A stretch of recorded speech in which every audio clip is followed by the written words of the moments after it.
Kami dari kelompok 4 akan mempresentasikan tentang sistem gastrointestinal. Jadi sistem tersebut dimulai dari rongga mulut, faring, esofagus, lambung, usus halus, besar, hingga proses defekasi, beserta penyakit gastrointestinal.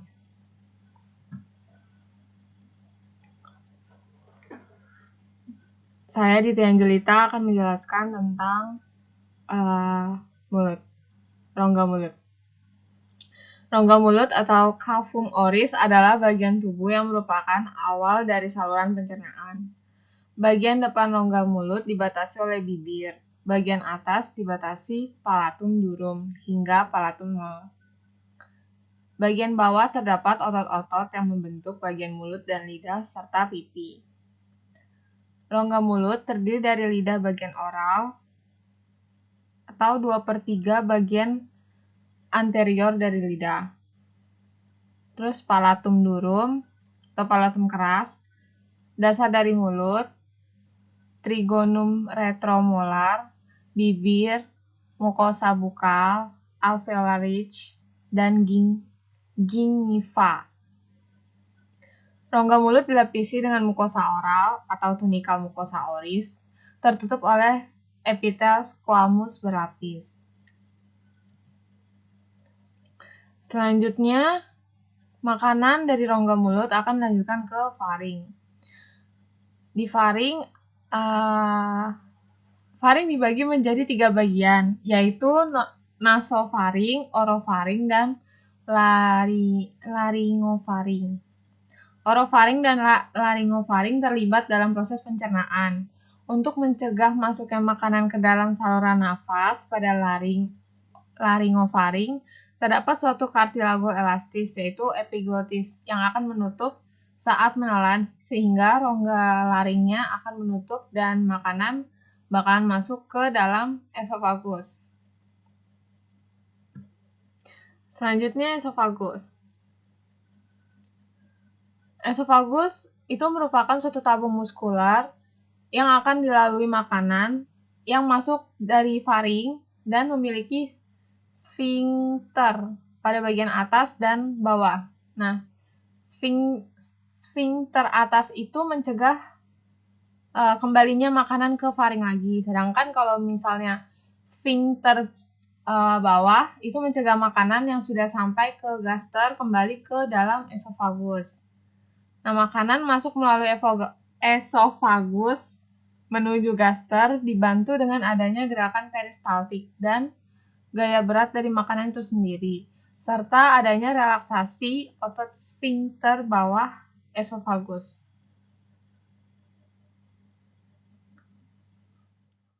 Selanjutnya adalah lambung. Lambung adalah organ berbentuk J yang berdinding tebal yang terletak di sisi kiri tubuh di bawah diafragma. Lambung ini terhubung dengan kerongkongan di bagian atas dan duodenum dari usus kecil di bagian bawah. Lambung berfungsi untuk menyimpan makanan, memulai pencernaan protein, dan mengontrol pergerakan makanan ke dalam usus kecil. Nutrisi tidak diserap oleh lambung, namun ia menyerap alkohol karena alkohol larut dalam lemak dan dapat melewati membran dengan mudah. Dinding lambung terdiri dari 3 lapisan otot polos dan 1 lapisan mukosa. Bisa dilihat pada gambar di samping, lapisan otot polos ini terdiri dari lapisan sirkular, lapisan longitudinal, dan lapisan otot yang beralur miring. Lapisan beralur miring ini memungkinkan perut untuk meregang dan secara mekanis memecah makanan menjadi bagian-bagian yang lebih kecil yang dicampur dengan getah lambung. Pada lapisan mukosa lambung memiliki lipatan-lipatan dalam yang disebut rugi. Lipatan ini menghilang saat perut terisi hingga kira-kira berkapasitas 1 liter. Mukosa lambung memiliki jutaan lubang lambung yang mengarah ke kelenjar lambung. Kelenjar lambung ini nantinya menghasilkan cairan atau getah lambung. Cairan ini mengandung enzim yang disebut pepsin yang berfungsi untuk mencerna protein ditambah dengan asam klorida atau HCl dan lendir. HCl menyebabkan lambung menjadi sangat asam dengan pH sekitar 2. Keasaman ini bermanfaat karena berfungsi untuk membunuh sebagian besar bakteri yang ada dalam makanan. Selain itu, HCl berfungsi untuk memecah jaringan ikat daging dan mengaktifkan pepsin. Makanan dari lambung nantinya akan berupa cairan kental yang disebut kime. kima akan turun ke usus halus yang pergerakannya diatur oleh gerakan peristaltik dan sphincter pylorus. Gerakan peristaltik ini akan mendorong makanan ke bawah, namun katus sphincter pylorus akan menutup dan menekan kima kembali ke atas, sehingga volume kima yang masuk dalam satu waktu ke dalam usus hanya sedikit. Selanjutnya adalah usus halus. Usus halus diberi nama tersebut karena diameternya yang kecil dibandingkan dengan usus besar. Usus halus sangat panjang, rata-rata panjangnya sekitar 6 meter atau 18 kaki, dibandingkan dengan usus besar yang panjangnya hanya sekitar 1,5 meter. Usus halus mengandung berbagai macam enzim untuk mencerna karbohidrat, protein, dan kandungan lemak makanan. Sebagian besar enzim ini disekresikan oleh pankreas dan masuk melalui saluran di duodenum 25 cm pertama dari usus kecil. Saluran lain juga membawa empedu dari hati dan kantong empedu ke duodenum.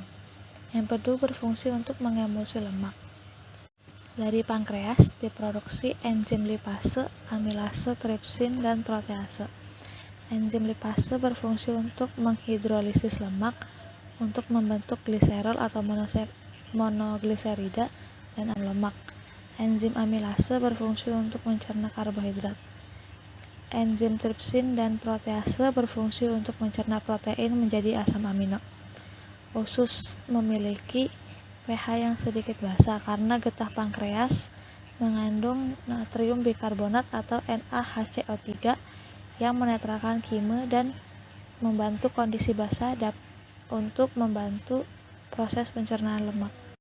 Dinding usus halus menyerap molekul gula, asam amino, gliserol, dan asam lemak yang merupakan produk dari proses pencernaan. Mukosa usus kecil dimodifikasi untuk melakukan penyerapan.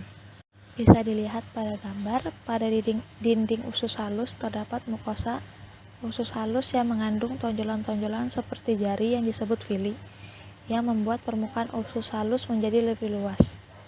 Sebuah vili memiliki lapisan luar sel epitel kolumnar dan masing-masing sel ini memiliki liburan ekstensi mikroskopis yang disebut mikrofili. Mikrofili mengandung enzim yang disebut enzim brush border yang melengkapi proses pencernaan. Mikrofili sangat meningkatkan luas permukaan vili untuk penyerapan nutrisi.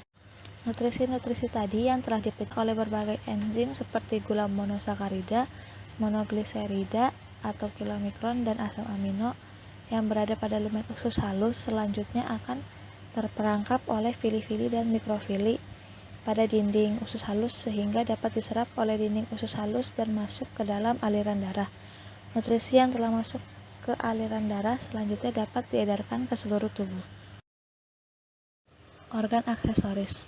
Organ aksesoris merupakan organ-organ atau kelenjar yang menghasilkan enzim dan hormon untuk membantu proses pencernaan makanan. Organ aksesoris pada pencernaan manusia meliputi pankreas, hati, dan kelenjar empedu. Pankreas adalah organ yang berwarna merah muda keabu-abuan yang membentang di bagian belakang lambung. Sebagian besar sel pankreas menghasilkan getah pankreas yang masuk ke duodenum melalui saluran pankreas. Getah pankreas mengandung natrium bikarbonat dan enzim pencernaan untuk semua jenis makanan. Natrium bikarbonat menetralkan asam kime dari lambung. Amilase pankreas mencerna pati, tripsin mencerna protein, dan lipase pankreas mencerna lemak. Pankreas juga merupakan kelenjar endokrin yang mengeluarkan hormon insulin ke dalam darah. Ketika kadar glukosa darah meningkat dengan cepat, pankreas menghasilkan kelebihan insulin yang akan mengikat glukosa dalam darah dan dibawa ke hati, sehingga kadar gula darah akan turun dan kembali normal dan akan kembali ke homeostatis. Selanjutnya ada organ hati. Hati terletak terutama di bagian kanan atas rongga perut bawah diafragma. Hati bertindak sebagai pabrik pengolahan limbah untuk menghilangkan zat beracun dari darah dan mendetoksifikasinya. Hati juga merupakan organ penyimpanan. Hati menarik zat besi dan vitamin A, D, E, K, dan B12 dari darah dan menyimpannya. Hati juga terlibat dalam homeostatis glukosa darah.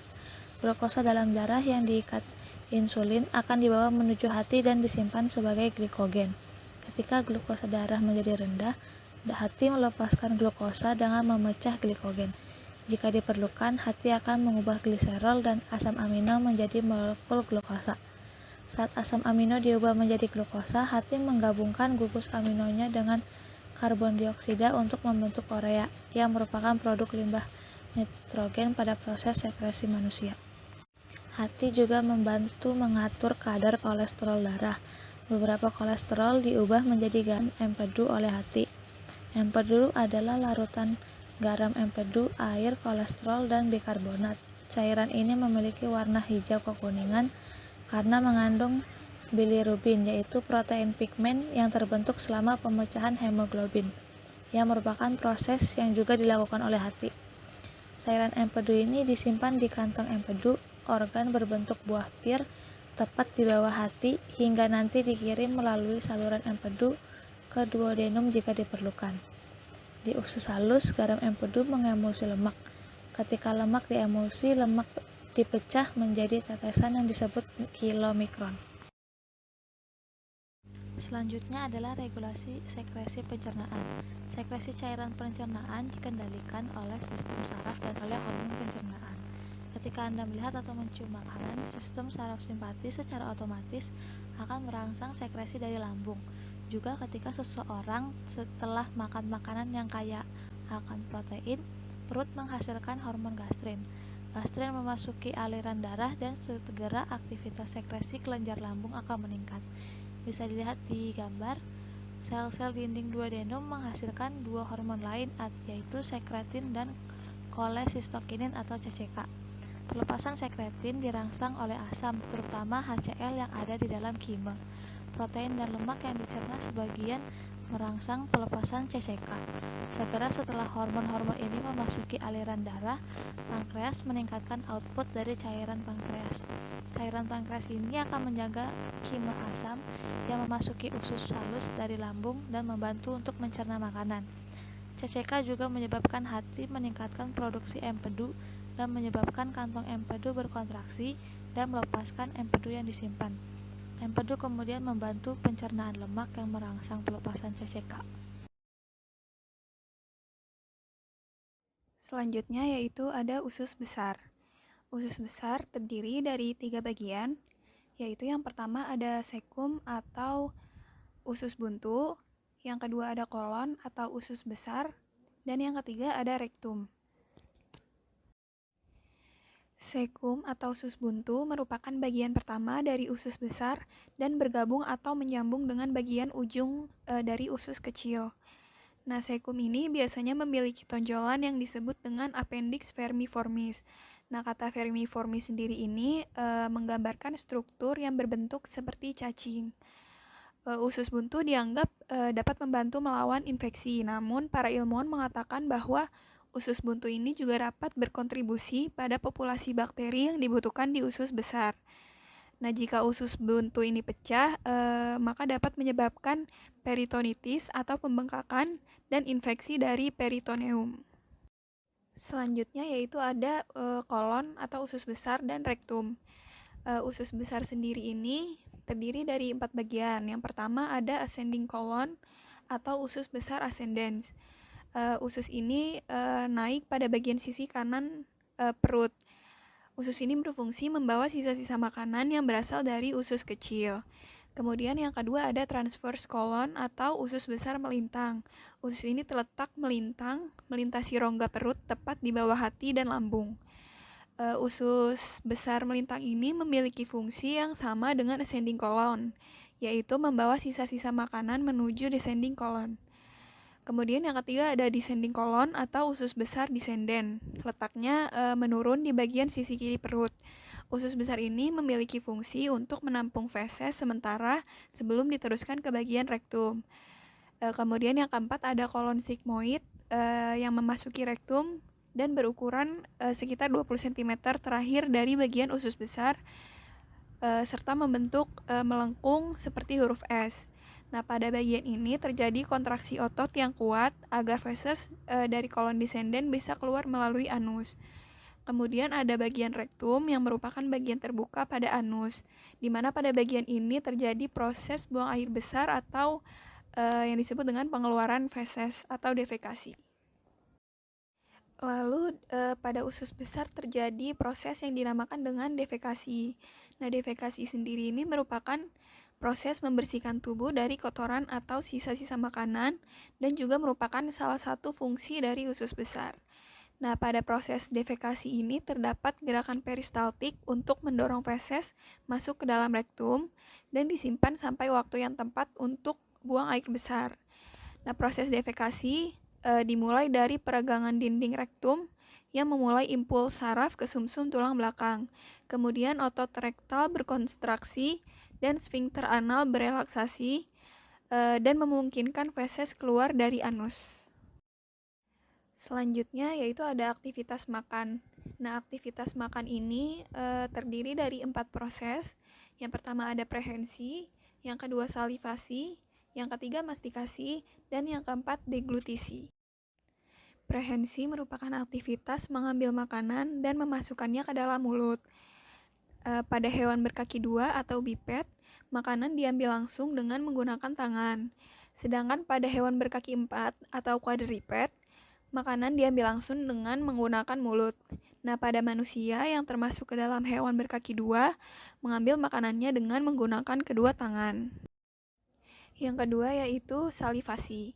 Salivasi atau insalivasi merupakan proses pencampuran bahan makanan dengan saliva yang terjadi di dalam mulut. Nah, ludah atau saliva ini merupakan hasil sekresi dari kelenjar ludah. Saliva merupakan cairan yang tidak berwarna, sedikit keruh, dan mengandung elektrolit, protein, amilase, sel-sel mukosa pipi yang terlepas, serta limfosit dari jaringan limfoid di dalam mulut dan faring.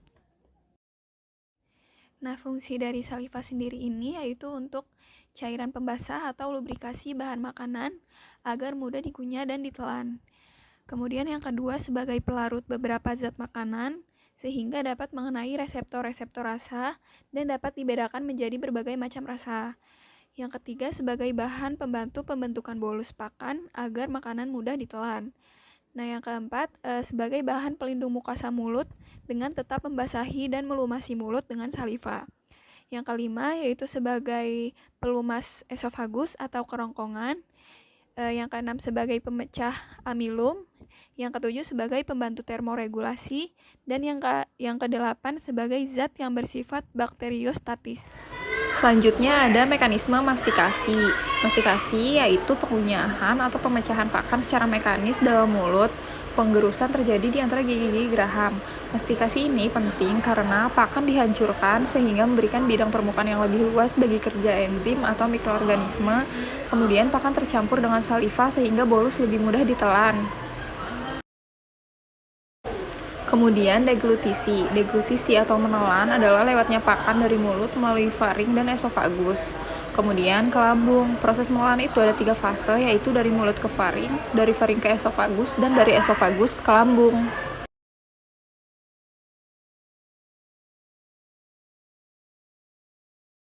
Selanjutnya ada absorpsi nutrien dan air. Yang pertama hidrat. Absorpsi berbagai macam gula, misalnya glukosa dan galaktosa, berlangsung dengan mekanisme transport aktif tipe sekunder atau transport aktif tidak langsung, di mana transportasinya terikat dengan Na+. Selanjutnya asam amino. Hasil pencernaan protein berupa asam amino juga diabsorpsi dengan mekanisme transport aktif tipe sekunder yang mirip dengan proses absorpsi glukosa. Selanjutnya lipid. Absorpsi lipid yang sudah dicerna menjadi asam lemak dan monogliserida berlangsung melalui mekanisme difusi sederhana. Produk pencernaan lipid akan beragregasi dengan garam empedu untuk membentuk partikel-partikel kecil yang disebut misel.